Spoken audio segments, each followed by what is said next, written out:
Don't you just love the internet and the fact that things on the internet get archived? And we've got poor little Joy Reid.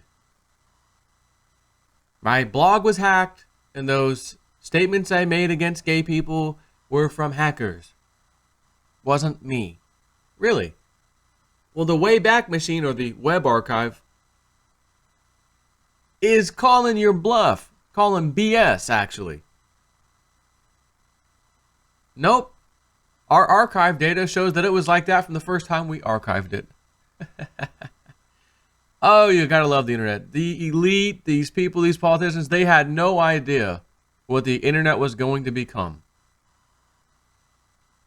And they still recognize, though, we've got to control everything we possibly can. We've got to control news. We've got to control information. Like Alex Jones' site said from day one, Infowars.com. This is an information war.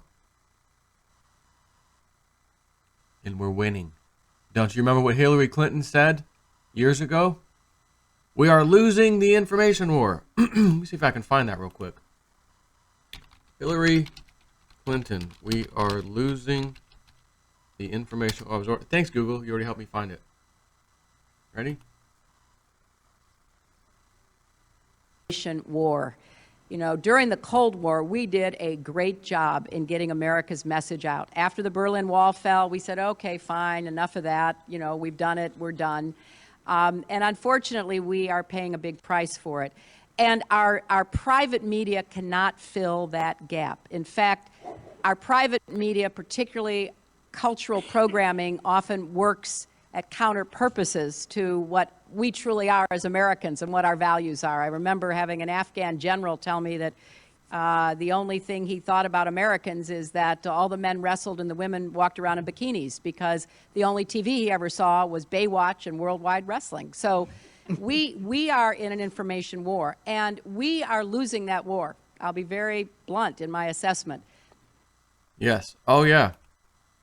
And that doesn't go for other countries. See, she might be making it sound that way about the information warfare against other countries. But like John Teeter said, when you see these new TV commercials about this new weapon that we can stop the enemy with, just understand that when they use the word enemy, they're talking about you. And boy, oh boy, haven't we been finding out lately who the enemy is. You. In the government's eyes. So they've got their talking heads and all these people. They get on the TV in my little tie. And I'm so proper and I love everybody. And then we find a blog by one of these talking heads. I didn't do that. It wasn't me. Web Archive says it never changed. So if the Web Archive archived it and then later on gets another snapshot because the content has changed, it would show up in the Web Archive. Hey, here's what it used to say, and then 3 months later, this is the new text on that page, that blog page. Except there's a little problem. All of the snapshots are the same. The content never changed. In a statement to Mediate, Reid said that and again this is Joy Reid, that the alleged hacked entries do not represent the original entries on my site. In December, I learned that an unknown external party accessed and manipulated material from my now defunct blog, the Reid Report, to include offensive and hateful references that are fabricated and run counter to my personal beliefs and ideology. I began working with a cybersecurity expert who first identified the unauthorized activity, and we notified federal law enforcement officials of the breach. The manipulated materials seem to be part of an effort to taint my character with false information by distorting a blog that ended a decade ago. Really? Really?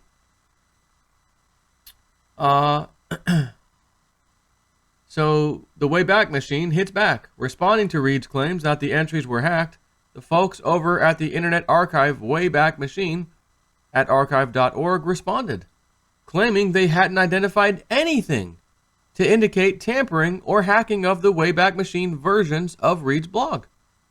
This past December, Reid's lawyers contacted us asking to have archives of the blog, which is blog.readreport.com, taken down, stating that fraudulent posts were inserted into legitimate content in our archives of the blog.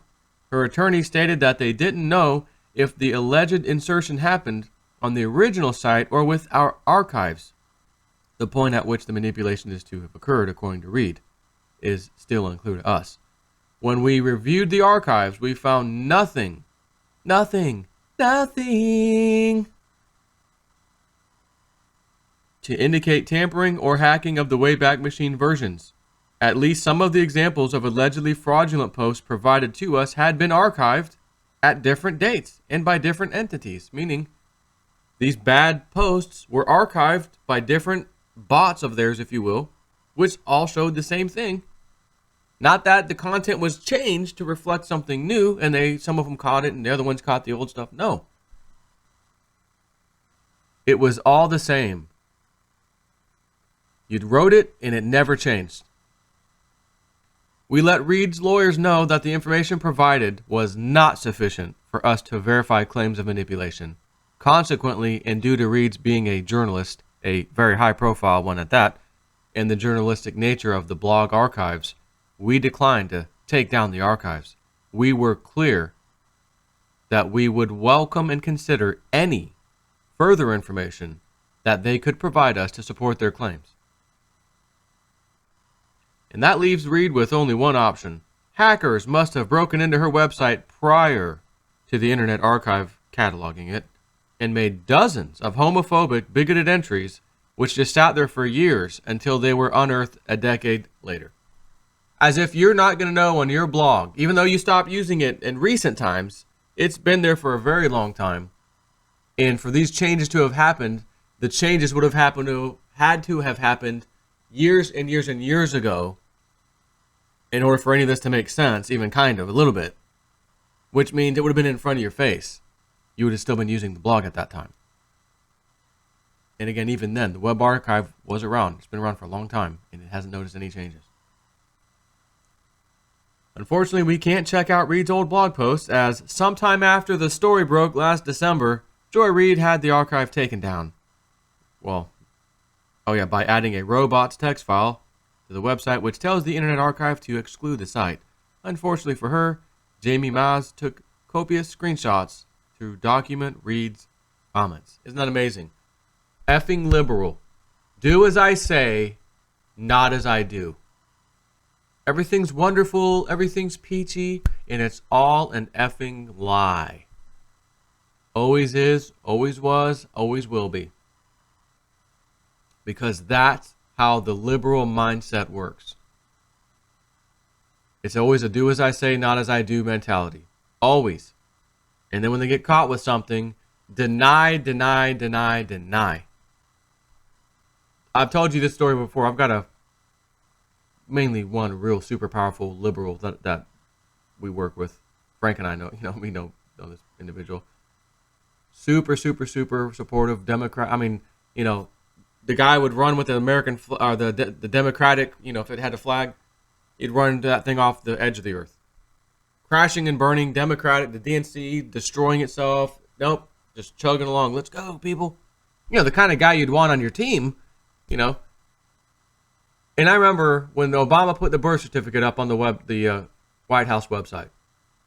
I'm on a laptop in my bedroom, and I had a camera on my lap filming the screen. And I'm like, oh my God, you're not going to believe this. Watch this. And I'm manipulating key elements in that document with my mouse, moving them over. It was a fraudulent copy. And it was digital, of course. So I'm dying to show him this. I'm like, you got to see this. It'll take you 2 minutes, if that. I don't want to see it. What do you mean you don't want to see it? I don't need to see it. You don't want to see the President of the United States of America who issued his birth certificate online that it's a fraud and a phony. You don't want to see this. I'm going to show you I'm downloading it from the White House website. So there's no shenanigans. And I'm going to open it up with Adobe Illustrator. And then I'm going to proceed to move all of the fraudulent pieces. You can't do that. And everyone's like, well, there's a thing called layering. And if you set, OCR text recognition on when you scan a document, and it will create a bunch of layers. Yeah, that's true. You know what? That's right. Correct. But it's not going to create specific layers of key parts of this thing that would need to be modified. It just creates these random layers all over the place. Not 9 pristine, perfect pieces of the doctor's signature, the birthday, no. That was the only argument we got. He didn't want to see it. Didn't want to watch it. No, I don't need to see it. If I believed in something, so I was drinking the Kool-Aid in something so powerful, and someone I work with or friend or whatever, Joe, you've got to see this. What? Remember that thing remember the flat earth thing you thought was real? Yeah. Oh, it's real, dude. It's real. No, look, I got something to show you. This is powerful. Well, what is it? And then they tell me whatever it is. They tell me. I'm not going to say, I don't need to see that. I don't need to see it. I don't want to see it. I don't need to see it. Joe, this will throw your whole idea about flat earth upside down. It's nonsense. The earth is actually round. It still is, really. No. It's flat, man. It's flat. I got something to show you. All right, show me. I definitely want to see it. Show me. Show me the money. But when you deal with these liberals, I'm telling you, man. It's their world. It's their blinders. And anything that creeps inside that they don't want to hear about or know about. Could you imagine some of these people being judges? They are, by the way. You got great evidence. They won't even let you show it. Jury doesn't need to see it. Yeah, but it's my evidence. Jury doesn't need to see it. They don't need to see it. Yeah, but it's going to keep me out of jail. The jury doesn't need to see it. They don't need to see it. My goodness. Anyways, point being, Joy Reid, you just got had. Thank you very much.